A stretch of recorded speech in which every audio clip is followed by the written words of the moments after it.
Fala família, tudo bom com vocês? Estamos aqui para mais uma aula de cura divina. Estamos aqui na terceira aula desse curso de cura e nós cremos que nós temos aprendido coisas muito importantes até aqui, né? Na primeira aula, na aula introdutória, nós falamos sobre a autoridade final da palavra, que Jesus não veio ensinar sobre cura, mas ele veio ensinar sobre a autoridade do reino, porque a cura ela é uma das realidades que acompanham a autoridade, né, da palavra.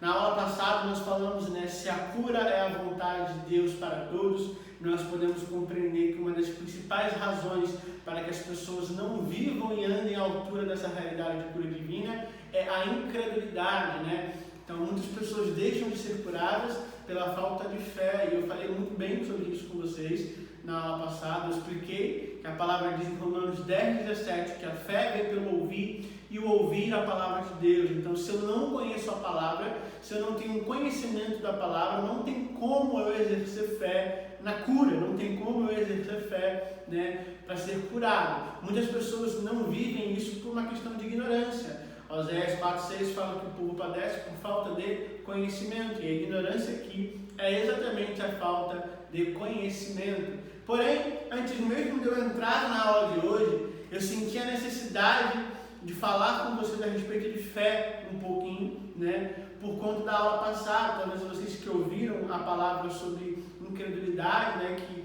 tem muitas pessoas que não são curadas por conta da incredulidade. Eu citei o exemplo de Mateus, né, 17, do pai que leva o menino e os discípulos não puderam curá-lo, e Jesus responde para aqueles homens, para os discípulos, falando: ó geração incrédula, até quando vocês irão depender de mim?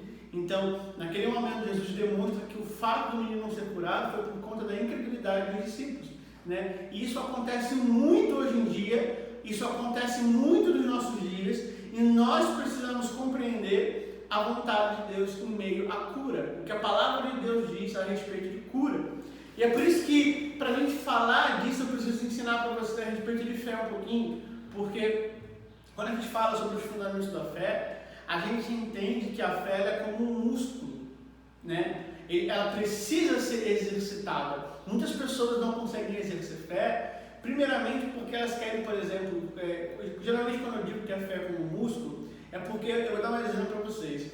Quando você vai para a academia, ou se você vai malhar, você nunca chega na academia já pegando 100 quilos, né? Primeiramente você pega 5 quilos, às vezes você pega só a barra, mas com o tempo e a prática, com o desenvolvimento, com o crescimento dos seus músculos, automaticamente você começa a ter a condição e a capacidade de pegar mais peso. E com a fé é a mesma coisa. A fé bíblica ela é mensurável, ela pode ser medida. Você vai ver em alguns momentos que Jesus ele vai falar homem de pouca fé, em outros momentos que ele vai falar eu nunca vi tamanha fé, né? Então você pode perceber que a fé ela pode ser medida. Como eu disse em Romanos 10:17, a fé vem pelo ouvir. Então a fé aumenta pela quantidade de atenção e ouvido que eu dou para a palavra de Deus. E é por isso que não tem como eu exercer fé para cura em coisas grandes, quando na verdade às vezes a minha fé ainda é pequena. E é por isso que tem gente que quer orar por um paralítico, mas não consegue orar nem por uma dor de cabeça. Quer orar para Deus ressuscitar um morto, mas não tem fé nem para orar o resfriado.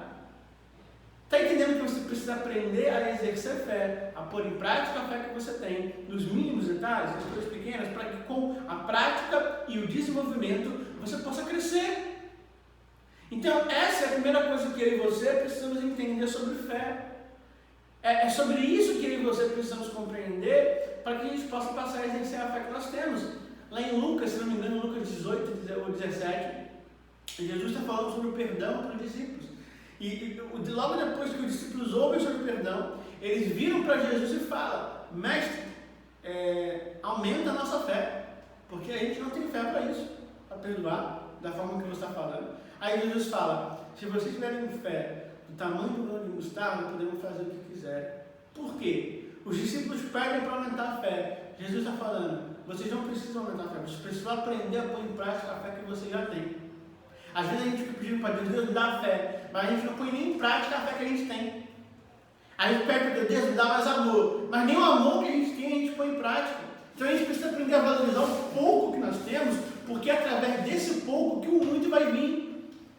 É através da fidelidade às pequenas coisas, a uma fé pequena, que automaticamente as coisas maiores vão começar a chegar na nossa vida. E você vai conseguir exercer coisas maiores, porque a sua fé, como um músculo, ela vai sendo exercitada, ela vai crescendo, desenvolvendo, ao ponto de você conseguir viver coisas extraordinárias em Deus. Então, entenda que você precisa aprender a dar atenção na palavra, você precisa pôr em prática a fé que você tem. Esses são os dois exemplos de aumentar a fé que eu dei. Primeiramente, ouvir a palavra, Romanos 10, 17. Segundo, pôr em prática a fé que você já tem, baseado em Lucas 18 ou Lucas 17.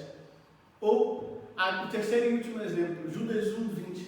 Né? A última forma de você fazer a sua fé aumentar é através da oração em línguas. Lá em Judas 1, 20, Judas fala, orem no Espírito Santo para a edificação da fé santíssima. Então você vê que eu edifico a minha fé quando eu oro no Espírito. A oração no Espírito está falando da oração em línguas. Então é sobre isso que eu e você precisamos compreender, é sobre isso que eu e você precisamos entender para que a gente possa viver tudo isso que Deus está preparando para mim e para você.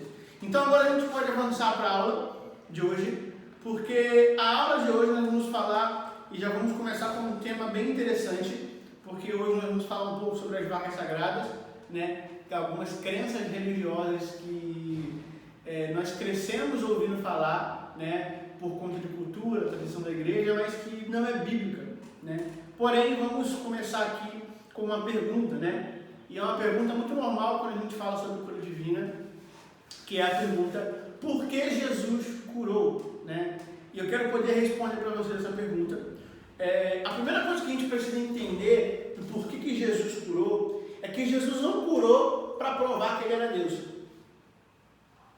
Jesus não simplesmente curou, essa não era a principal motivação de Jesus. Ele não curou provavelmente para provar que ele era Deus, porque ele não operou como Deus na terra, né?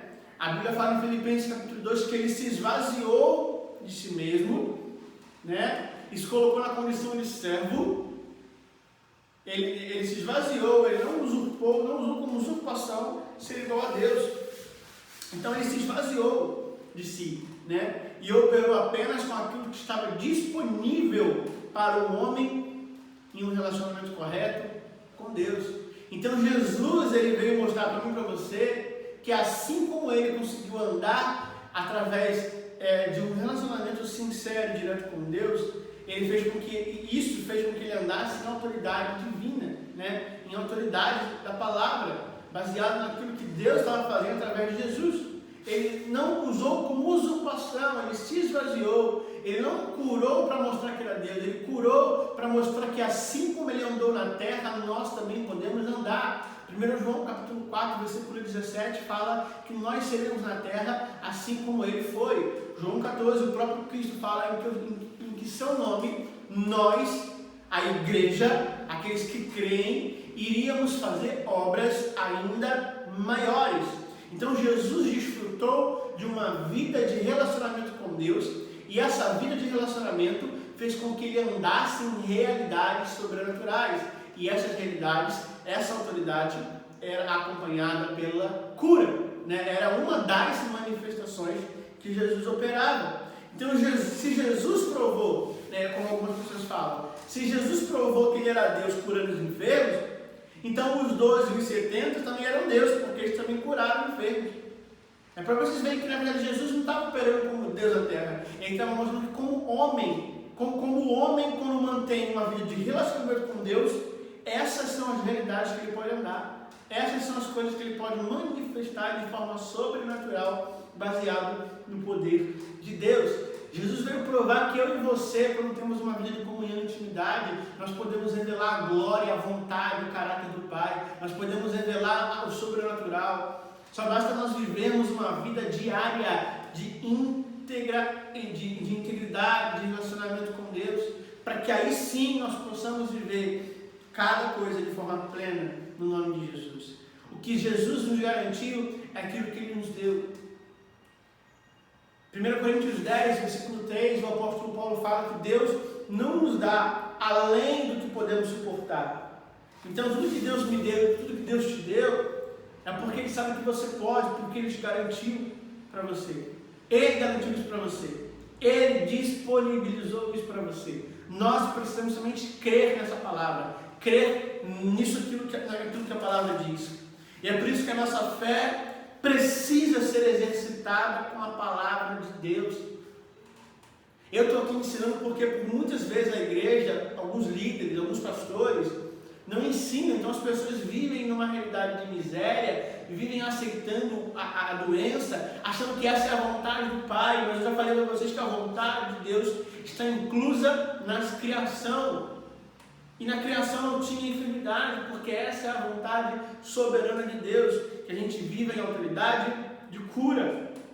Então o que Jesus veio fazer? Jesus veio desfazer as obras do maligno, tudo aquilo que veio como consequência da queda, tudo aquilo que veio como consequência do pecado, que o diabo tomou como brecha, Jesus veio desfazer. 1 João capítulo 3, versículo 8, a palavra diz: quem comete pecado é do diabo, porque o diabo peca desde o princípio. Por isto o Filho de Deus se manifestou, para desfazer as obras do diabo. Então Cristo se manifestou para desfazer as obras do diabo.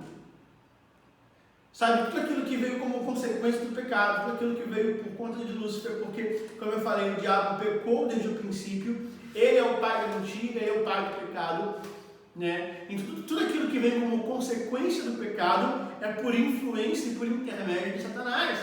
Porém, Cristo se manifestou para desfazer as obras do diabo. Amém? E é nisso que nós precisamos crer. É nisso que nós precisamos entender. Lá em Marcos capítulo 9, versículo 35 a 38, vai dizer: e percorria Jesus por todas as cidades e aldeias, ensinando nas sinagogas, pregando o evangelho e curando todas as enfermidades e moléstias entre o povo. E vendo as multidões, teve grande compaixão delas, porque ainda andavam cansadas e desgarradas, como ovelhas que não têm pastor. Reparem nisso. Então disse aos seus discípulos: a seara é grande, mas poucos são os ceifeiros. Rogai, pois, ao Senhor da seara que mande os trabalhadores para a sua seara. E chamando os seus 12 discípulos, deu-lhes poder sobre os espíritos imundos, para expulsarem, para curarem toda a enfermidade e todo mal. Repare que Jesus andava por todas as cidades, aldeias, ensinava nas sinagogas, pregava o evangelho do reino e curava a todas as enfermidades. Essa era a principal motivação de Jesus, desfazer as obras do maligno. Então, se 1 João 4,17 diz que eu sou na terra como ele foi, e João 14 fala que em seu nome eu poderia fazer coisas maiores, isso significa que nós somos a extensão daquilo que Cristo foi. Nós, como igreja, somos a extensão de quem Cristo é. Então, se Cristo desfazia as obras do maligno, eu e você fomos chamados pela fé na palavra para desfazer as obras, porque nós temos poder e nós temos autoridade, porque nós vemos aqui que Jesus enviou os 12 e deu poder sobre eles. Aí você pode falar, foi somente naquela época. Não, Marcos 16 ele fala: ide pregar o evangelho, quando ele envia os discípulos, e expulsar os demônios, e pôr as mãos sobre os enfermos, eles serão curados. Né? E logo no final fala que a autoridade, os sinais acompanhavam a mensagem, a palavra que os apóstolos pregavam. Porque quando a palavra era pregada, o sinal vinha, a cura vinha, o milagre acontecia. E é isso que eu e você precisamos entender. Precisamos rogar para que Deus mande os trabalhadores. E como que eu vou rogar sem antes ensinar? É por isso que Jesus está falando aqui, né, que ele vê um monte de ovelha que não tem pastor, que estão desgarrados. Porque literalmente tem muita igreja que não tem pastor. Porque pastor não é só por título, pastor não é só por status, pastor é quem realmente cuida, ensina, se preocupa, alimenta, quer nutrir a ovelha, não quer que a ovelha aceite qualquer coisa, ele tem preocupação, ele tem zelo pela ovelha, ele quer que a ovelha entenda a verdade, porque ele quer que a ovelha viva realidades sobrenaturais, e nós precisamos pregar e ensinar isso para as pessoas. Não podemos nos omitir, não podemos nos calar, não podemos aceitar aquilo que o diabo tenta fazer na nossa vida. Nós como cristãos, nós como igreja, pela fé e autoridade no nome de Jesus, fomos chamados para desfazer as obras do maligno. Amém? E é isso que eu e você precisamos entender. Mateus 14, Jesus fala, e Jesus saindo viu uma grande multidão, né? E possuído de íntima compaixão para com ela, curou os seus enfermos. Repare que essa sempre foi a vontade de Jesus. Mateus 20, 29 a 34, saindo ele de Jericó, seguiu uma grande multidão, e eis que dois cegos, sentados junto ao caminho, ouvindo que Jesus passava, clamaram dizendo, Senhor, filho de Davi, tem misericórdia de nós. E a multidão os repreendia para que se calassem. Eles, porém, cada vez mais clamavam e diziam, e Jesus falando, chamou e disse, que quereis que eu vos faça? E ele, Senhor, que os nossos olhos sejam abertos. Então Jesus, movido de íntima compaixão, tocou nos olhos e logo eles viram e o seguiram. Repare que aquilo que movia Jesus era a compaixão, a empatia pelo próximo. Entender que Jesus sabia que aquela não era a vontade do Pai para eles, aquela era a vontade do diabo, e Jesus veio desfazer as obras do maligno. Então a compaixão e a empatia por aquilo que Deus queria fazer era muito maior. É por isso que Jesus manifestava, é por isso que Jesus operava em grande poder, é por isso que Jesus operava milagres, porque Jesus era movido por íntima compaixão. É isso que eu e você precisamos compreender. Amém? Então, vamos avançar um pouco para que a gente possa continuar entendendo aquilo que a palavra de Deus quer nos mostrar a respeito de cura. Né? Lá em Lucas 7, por exemplo, Lucas 7, do 11 ao 16, fala, logo depois Jesus foi a uma cidade chamada Naim, e com ele iam seus discípulos uma grande multidão, e ao se aproximar da porta da cidade, estava saindo o enterro do filho único de uma viúva, e uma grande multidão na cidade estava com ela. Ao vê-la, o Senhor compadeceu dela e disse, não chore. Depois aproximou e tocou no caixão, e eis que os que carregavam pararam, e Jesus disse, jovem, eu digo, levante-se. E o jovem sentou-se e começou a conversar, e Jesus o entregou à sua mãe. Todos ficaram cheios do temor e louvavam a Deus. Um grande profeta se levantou dentre nós, diziam eles, e Deus interveio em favor ao seu povo. Então, repare que Jesus, por onde andava, ele sempre operava o milagre, ele sempre operava a cura. Atos 10, 38, para finalizar esse assunto, diz, como Deus ungiu a Jesus de Nazaré com o Espírito Santo e com virtude, o qual andou fazendo o bem e curando todos os oprimidos do diabo, porque Deus era com ele. Então repare que Deus ungiu Jesus, né? Então você repare aqui, que Deus, por que Jesus não era Deus na terra? Porque Deus ungiu Jesus, e Deus não precisa ser ungido. Então não tinha como Jesus ser Deus em forma divina. Vocês estão entendendo? Deus ungiu Jesus com o Espírito Santo e com virtude, o qual andou fazendo bem. Repare que Jesus anda fazendo o bem. Que bem é esse? Curando a todos os oprimidos do diabo, porque Deus era com ele. Então repare que a opressão maligna da enfermidade, ela é maligna, ela tem origem no diabo, porém Jesus andou manifestando a vontade do Pai, né? Colossenses 1,15 fala que ele é a imagem do Deus invisível. Hebreus 1,3 fala que ele é a expressão exata do ser de Deus. Então Jesus, ele curou a todos os oprimidos do diabo. Ele manifestava a palavra de Deus. Ele veio para desfazer as obras do maligno. Então, agora que vocês já compreenderam um pouco disso, nós vamos ler um pouquinho sobre as vacas sagradas. Eu acho muito interessante essa realidade, porque nós vamos poder andar e viver coisas ainda maiores baseadas naquilo que Deus está querendo fazer na nossa vida. Amém? E é por isso que, deixa eu abrir aqui para vocês.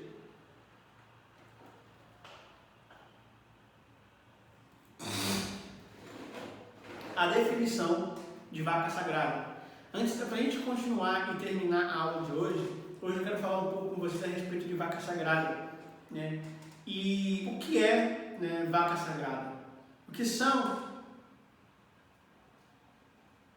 essas vacas sagradas? Vamos lá. Vaca sagrada, ela é uma crença ou tradição errada que é mantida apesar da verdade. E essa crença mantém as pessoas em cativeiro e até permite que enfermidades ou morte sejam aceitas como normais, ao invés das crenças serem mudadas.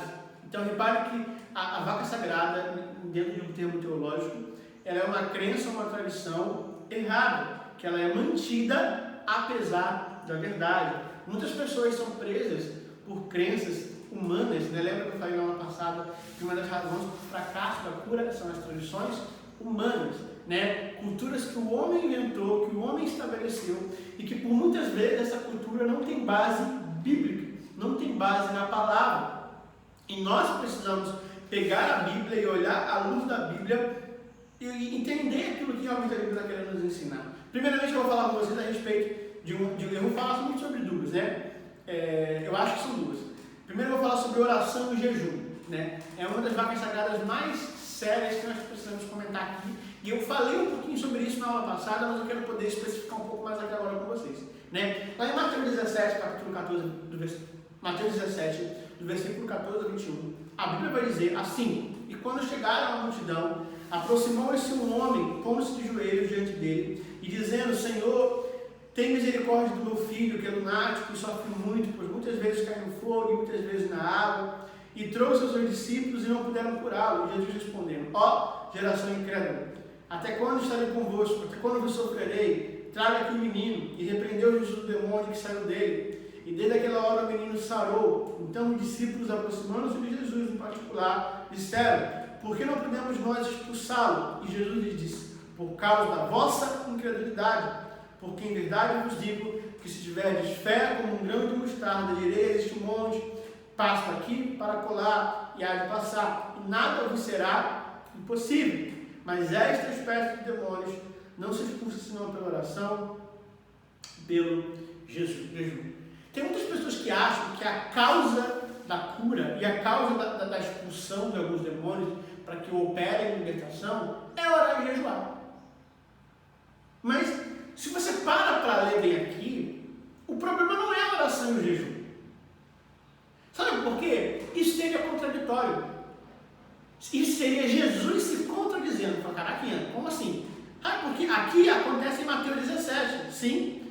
Vamos lá em Mateus 9, no versículo 14 ao 15, que diz assim: então chegaram aos pés dele os discípulos de João, dizendo: por que jejuamos nós e os fariseus muitas vezes, e os teus discípulos não jejuam? E disse-lhe Jesus: podem porventura andar tristes do filho das bodas, né? Enquanto o esposo está com eles? Porém virão dias em que lhe será tirado o esposo, e aí sim irão jejuar. Aí ele fala do odre novo, né? Que não se derramou vinho novo em odre velho, não se costura pedaço de pano novo em roupa antiga e tudo mais, mas eu não quero falar sobre isso. A questão é que aqui Jesus está deixando bem claro que os discípulos não precisavam jejuar enquanto o noivo estivesse com eles. Porém, no dia que o noivo, que ele seria retirado, aí sim eles iriam jejuar. Aí em Mateus 17, Jesus fala que tem demônio que sustenta a oração pelo jejum. Isso não é estranho? Vocês não acham isso estranho? Jesus não poderia repreendê-los por não jejuar, porque ele disse que não iriam jejuar até que ele lhes fosse tirado. No entanto, ele poderia repreender os discípulos pela falta de fé, porque eles haviam retornado de pelo menos uma curta missão que incluía pregação, cura e expulsão de demônios. E eles estavam se gabando sobre como os demônios até os obedeciam através do nome de Jesus. Aqui, a questão é que Jesus, a ênfase da repreensão de Mateus 17 não está na oração do jejum, está na incredulidade, está na falta de fé. Quando Jesus fala que essa espécie de demônios só sai pela oração e pelo jejum, deixa eu falar uma coisa para vocês que nem todo mundo sabe, né? Mas existem muitas partes na Bíblia, em alguns versículos exclusivamente, que existem acréscimos por conta da tradução. Se a sua Bíblia, vê em Mateus 17, no versículo 21, se tiver colchetes na sua Bíblia, entre esse versículo, é porque esse versículo não está incluso no manuscrito original. No manuscrito original da Bíblia. Por quê? Essa palavra foi um acréscimo. Foi acrescentada para tentar trazer uma clareza, sendo que ela contraria Mateus 9, que Jesus fala que não precisaria.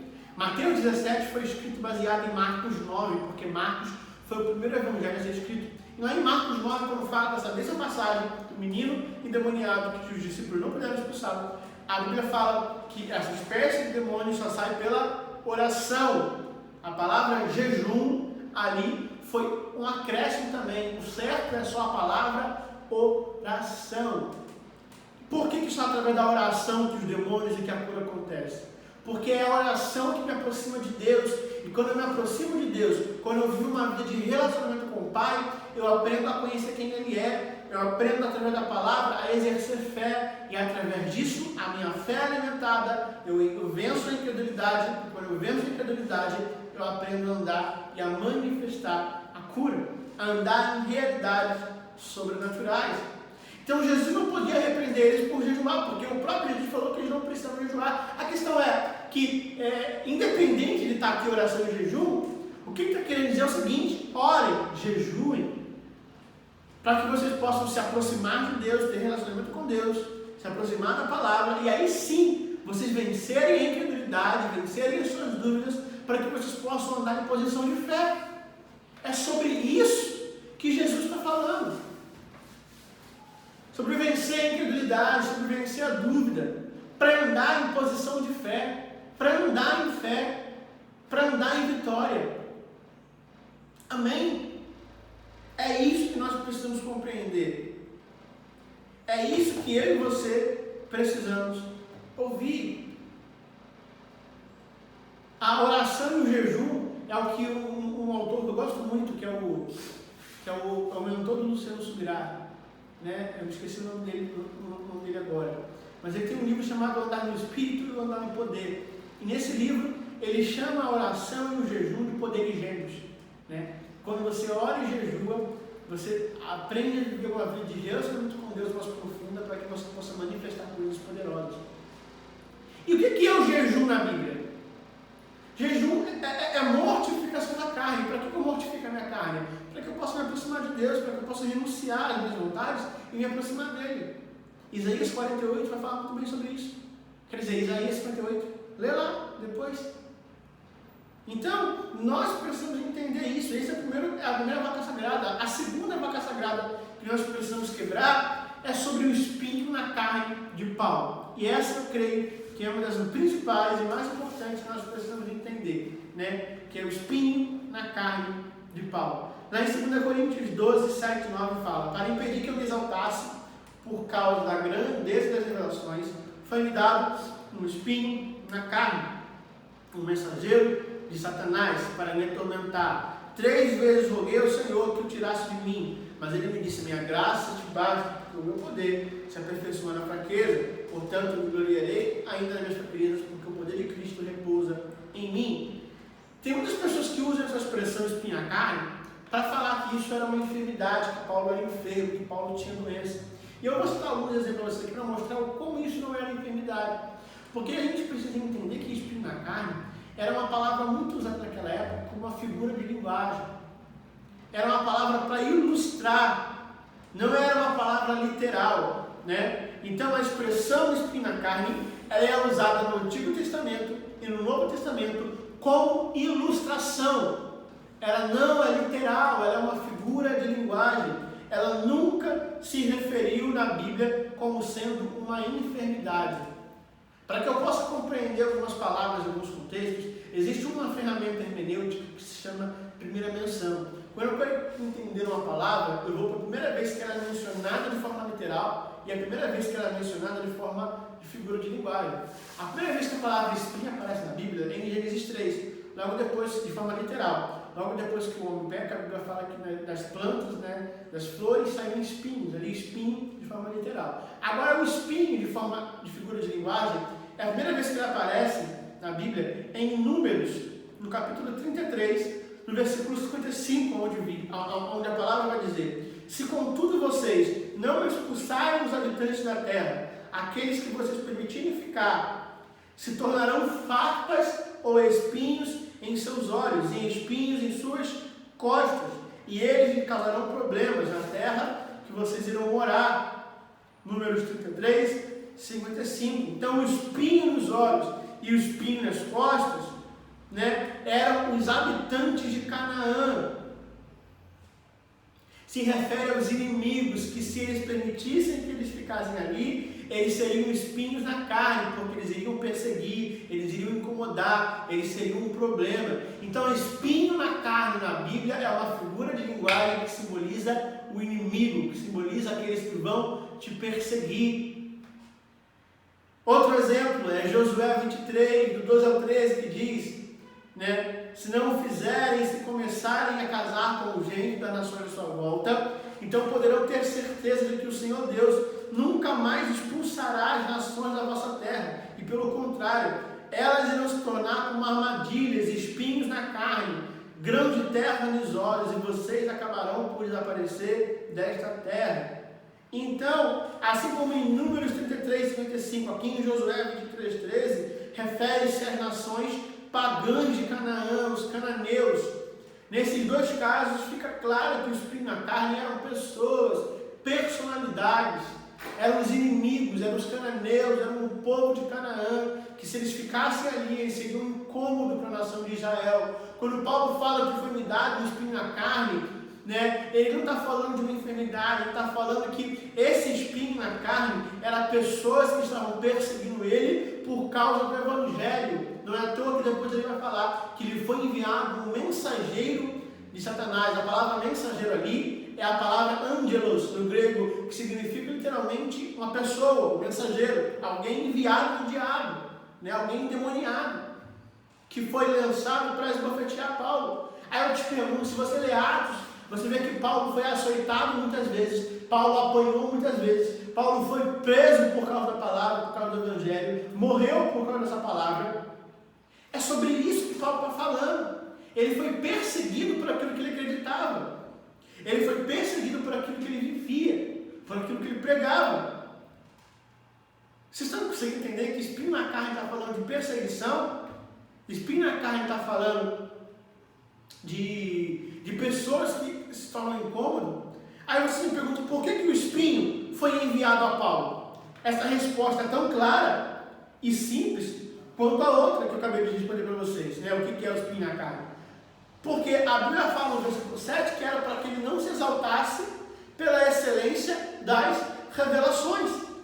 Em nenhum momento Deus disse que Paulo ficaria doente por causa das revelações que tinha recebido.